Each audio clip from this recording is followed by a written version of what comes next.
pleased to be here today with former catcher Charlie O'Brien. Thanks for joining me, first of all, Charlie. You played 15 Major League seasons for 8 different teams, and you're here tonight to promote your new book, The Cy Young Catcher, which I have here. And you wrote this with your brother-in-law, Doug Wedge. To jump right into it, I guess, how and when exactly did the idea to make this into a book come about? Well, it probably started about 5 years ago. I mean, for the finished product, and Doug said, hey, you've done a lot of things that are kind of different, as far as catching the guys that you caught. So what do you think about writing a book? And I said, I'd be open to the idea, and kind of took it from there. And it took about 2 years or 2.5 years to get done. And then we've, been trying to get it published ever since, and finally got Texas A&M to do it. And, we opened up March 23rd, and we've had a ball ever since. And the basis of the book is, throughout your career, you caught 13 different pitchers who won the Cy Young. And that's a pretty astounding number. And obviously, I'm sure you have great stories about all those guys. Is there one or maybe two guys that you really especially enjoyed working with, or had a good learning experience from, or a unique relationship, anything like that? Well, it's probably some of the most unique ones are probably Pat Henkin for Toronto. I mean, simply the fact I think I helped him understand his strengths and weaknesses more, and maybe Maddox or Clemens we had a lot of fun with, because we're very similar, and he's from Oklahoma, I'm from Texas, and we've kind of got along, and really the same kind of personalities together. I was fortunate enough to catch Maddox and Clemens, or two to me are probably one of the two, best right-handed pitchers of all time. I mean, they're definitely in the top 10, and absolutely. And to me, I'm just real fortunate and blessed to be able to say I did something like that. I want to ask you about pitch framing.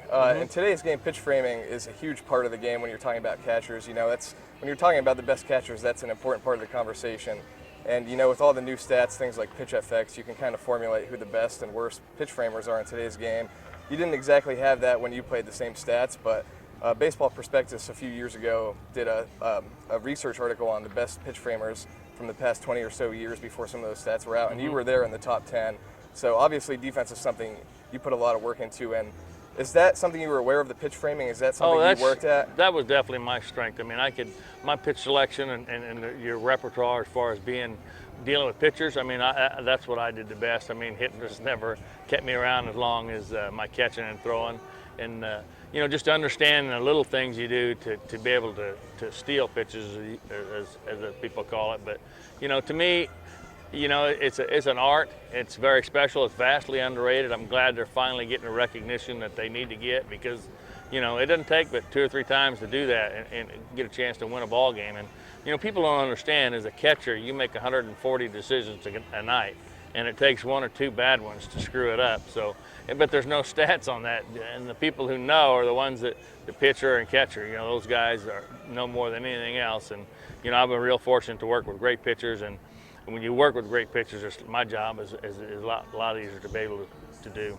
How exactly do you practice kind of framing a pitch? Is that just all the repertoire with the pitcher you're working with? Well, and actually in the bullpen, spring training all the time, the pregame stuff, or getting a chance to see those guys throw beforehand. And the whole idea is your glove has to beat the ball to where it's going.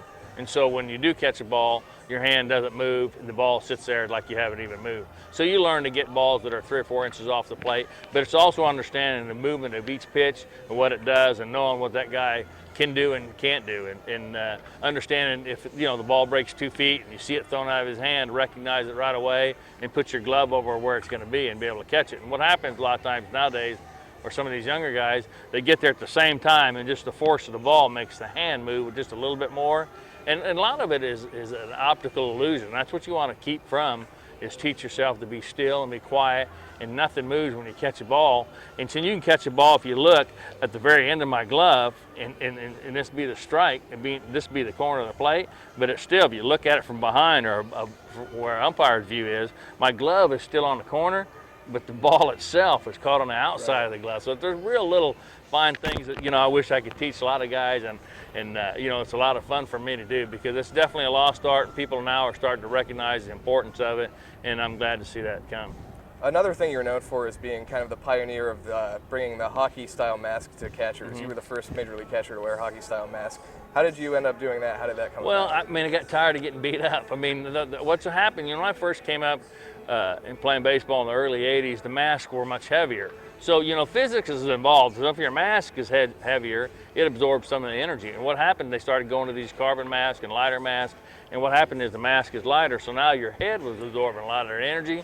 And so I thought, there was so many times that you get hit, and so, you see a star and you start getting a headache and you feel like you're going to throw up. I mean, you obviously had concussions, but I didn't want to do that anymore, so I designed a mask that I thought would be better as far as being able to take that shock away. And, the neat thing about it is once I designed it and started using that mask in 97, we tried it some right at the end of 96, is I never had that. I never got one concussion after that. So, to me, and I really did it just for myself. I didn't do it for anybody else. And then I found out how good it was as far as what it did for me. So we, went to Stan Yerger from All-Star, and we decided to try it, and it's, definitely helped out the sport ever since. And you're obviously very proud of your defensive skills and the pitch framing. You also won a World Series in '95 with the Braves. So where does that rank? Oh, it's number one, because that's by far, to me, that's the ultimate team goal. That's what you play as a little kid playing in the backyard, was, getting a chance to play in a World Series and win one. I only got to play in one and won one, and unfortunately for the Braves, they should have won a few more since then, but it's the only one. The greatest place I played was Atlanta. Best teammates, God, you can't say enough. To me, those 2 years, 94, 95, were the funnest two years of my career. And, I just love the people down here in the South. It's more like people from home, which is in Oklahoma. And, just real simple to play for people that, just are real normal people. And when you look around the game today, you see a lot of great managers or former catchers. You see Bruce Bochy, Mike Matheny, Mike Scioscia, guys like that. I know Bobby Cox said once that he wouldn't be surprised to see you be a manager one day because of your knowledge of the game. Is that something that you've ever given serious consideration? Actually, I've given quite a bit, but I wanted to be a dad. And I think that was, to me, more important because I was gone 20 years playing baseball. I didn't want to, be done playing and then go right into coaching and not be able to see my kids and help my kids grow and become men. And, that was my number one goal. And now that they're out of the house, my youngest one now is a senior in college at West Virginia. Once he's gone, maybe that might come into play. But if not, I understand. But there's something that, I appreciate the guys that are there who are catchers.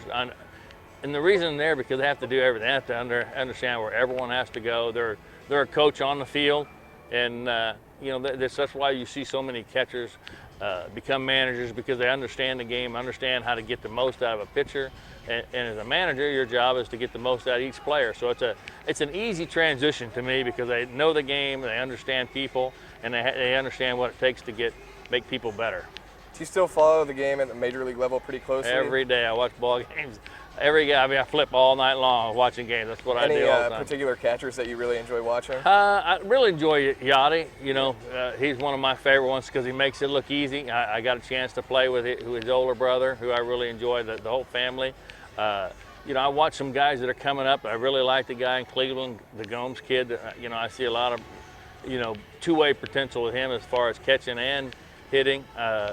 And I think my boy Chris, my older son, has got a chance to do the same thing. Switch hitting catcher, can really catch and throw, and understands, to me, is the most important part of how to get the most of that pitcher that night.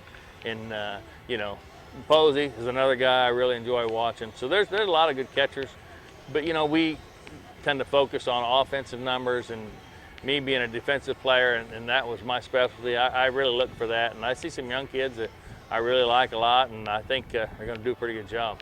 Charlie, thanks so much for your time. I really appreciate it. Anytime, bud. The Cy Young Catcher, available in stores today.